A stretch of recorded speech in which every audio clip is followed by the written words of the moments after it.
Ao decidir que a prisão do réu condenado só pode ocorrer depois que a sentença percorrer todas as instâncias de recurso, o STF estava apenas reafirmando o princípio constitucional da presunção de inocência ou abrindo um caminho para a ampliação da impunidade no Brasil, especialmente para os réus de alto poder aquisitivo. Essa polêmica está aberta desde o início de fevereiro, quando o Supremo, por 7 votos a 4, alterou a jurisprudência a respeito do assunto. Há vozes respeitáveis dos dois lados da questão. No programa de hoje, nós também entramos nesse debate. O Via Justiça, que já está no ar, é uma parceria da TV Assembleia com a Associação dos Magistrados Mineiros.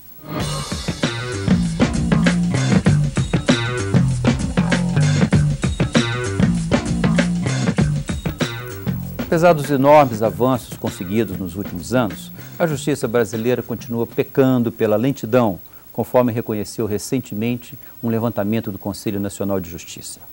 Poucos dias antes da divulgação desse levantamento, o Supremo havia decidido, em acórdão, que nenhum réu poderá permanecer cumprindo pena enquanto houver uma possibilidade de recurso. Na prática, isso significa que os réus que tiverem condições de recorrer quase indefinidamente jamais cumprirão qualquer pena? Nós discutimos esse assunto no programa de hoje.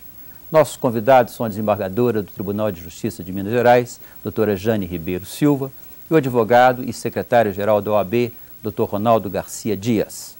Dr. Ronaldo, muito obrigado pela sua presença aqui. Prazer. O senhor, além de secretário-geral da OAB, o senhor também é professor universitário. Sim, eu leciono na Universidade FUMEC, Processo Penal, que é a cadeira também da professora Jane. Desembargadora Jane, muito obrigado pela sua presença aqui. É um prazer. A senhora prazer. está no Tribunal de Justiça já há quanto tempo, desembargadora? Eu estou no Tribunal de Justiça há quase 9 anos. E a senhora esteve recentemente no STJ, requisitada pelo STJ. Eu fiquei também quase 2 anos no Superior Tribunal de Justiça. E voltou ao TJ agora, está... Voltei, embora o tribunal tivesse em intenção que eu permanecesse mais algum tempo lá no Superior Tribunal de Justiça, eu entendi que estava prejudicando o meu tribunal e resolvi voltar. E aqui a senhora está presidindo a Terceira Câmara Criminal, é isso? Terceira Câmara Criminal. Para abrir o debate, nós vamos repetir aqui uma afirmação do jornalista Frederico Vasconcelos, que é especializado em cobertura judiciária, em um artigo publicado no jornal Folha de São Paulo. Acompanhe. Embora a decisão do STF seja juridicamente sustentável e juridicamente razoável, a bandidagem de alto calibre e seus defensores devem estar exultantes. Desembargadora Jane, o jornalista tem alguma razão nessa afirmativa dele ou a senhora acha que a decisão do STF é juridicamente perfeita? Eu acho a decisão do Supremo Tribunal Federal juridicamente perfeita.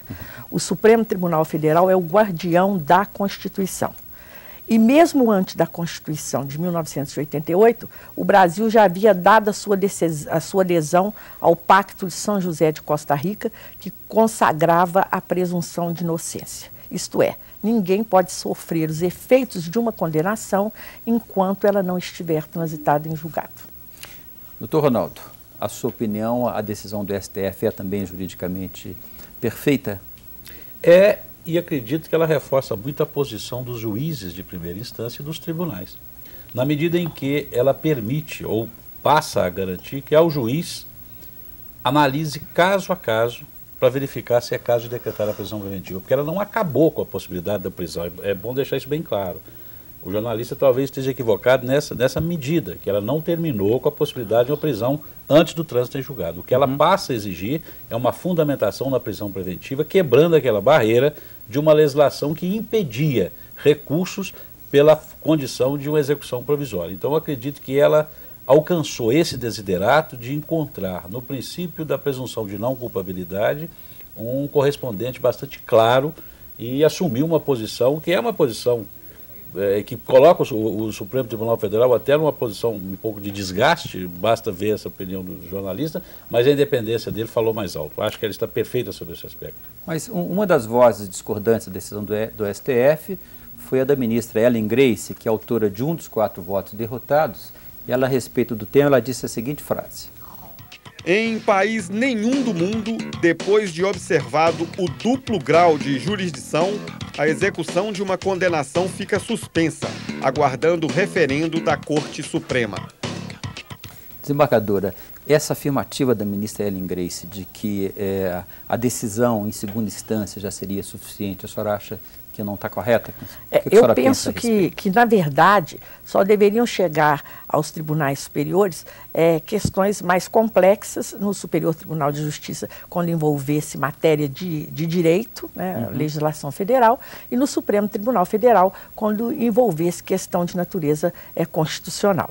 Eu penso que o segundo grau de jurisdição seria suficiente para que ali se esgotasse a jurisdição, ressalvadas algumas hipóteses em que realmente a questão deveria ser levada aos tribunais superiores. O problema estaria, então, na nossa legislação que permite que esses casos sejam... Eu penso que sim. Nós temos de eliminar um pouco dos recursos. Sim. Se nós eliminarmos um pouco dos recursos, eu creio que nós daremos uma jurisdição com maior presteza. Mas, com todo respeito, eu ouso discordar do posicionamento da ministra Ellen Grace, porque eu entendo que já que existem os recursos, já que existe essa possibilidade, e já que o legislador constituinte foi enfático ao criar a presunção de inocência, que nós devemos respeitá-la. Aliás, a própria lei de execução penal, ela já fala em trânsito julgado da condenação. Né? E até penso que essa decisão do Supremo Tribunal Federal, ela não foi contra as súmulas estabelecidas pelo próprio Supremo Tribunal Federal, porque ali fala que poderá haver execução provisória.